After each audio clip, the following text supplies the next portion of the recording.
Que Dieu soit béni.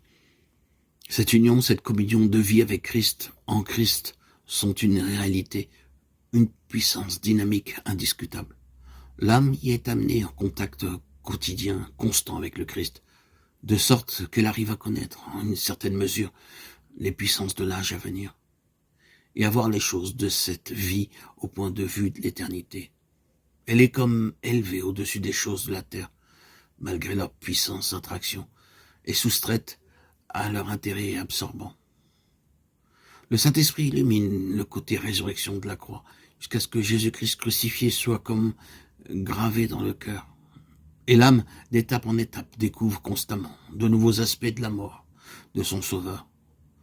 Tant qu'il n'y a pas eu cette délivrance de l'esclavage du péché qui entraîne la purification du cœur et de la vie, et que, par conséquent, le Seigneur n'occupe pas dans le cœur la première place. Le Saint-Esprit ne peut révéler les enseignements les plus profonds et les plus riches du calvaire. Dans la deuxième épître aux Corinthiens, l'apôtre Paul nous donne un exposé de vie de résurrection basé sur la croix, de vie divine s'élevant de la mort du calvaire. Et c'est cet exposé que nous allons maintenant, dans les prochains audios, étudier. Premièrement, la force motrice de la vie nouvelle. L'amour de Christ nous presse. Dans d'autres traductions, littéralement, l'amour de Christ nous possède. 2 Corinthiens 5,14. Le mot grec qui a été rendu ici par presser se trouve assez souvent dans le Nouveau Testament. Il signifie une étreinte, une contrainte, quelque chose qui déborde, à quoi on ne peut résister. Nous trouvons ce même mot dans l'Épître aux Philippiens, chapitre 1, verset 23. « Je suis pressé des deux côtés », écrit l'apôtre. Jésus l'emploie en annonçant le baptême de souffrance au-devant duquel il s'avance. « Je dois être baptisé d'un baptême ».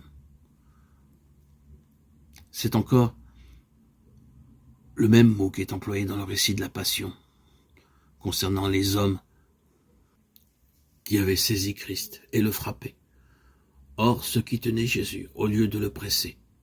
Ailleurs, il est traduit par saisir. Ils furent saisis d'une grande peur, saisis d'une grande angoisse, et par retenir au sujet de la belle-mère de Simon, retenue par la fièvre.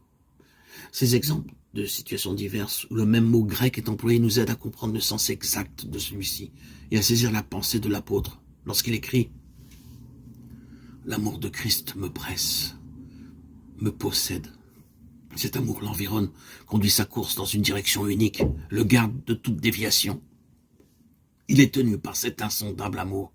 Il est complètement subjugué, poussé en avant, tel le torrent qui poursuit impétueusement sa course et renverse tous les obstacles qui s'y opposent.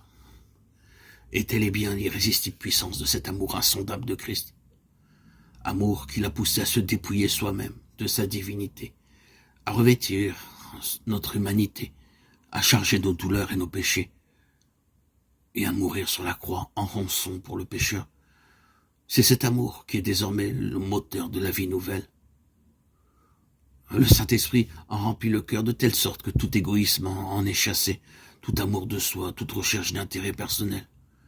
Il possède, il absorbe l'être tout entier, qui ne vit plus que par lui et pour lui.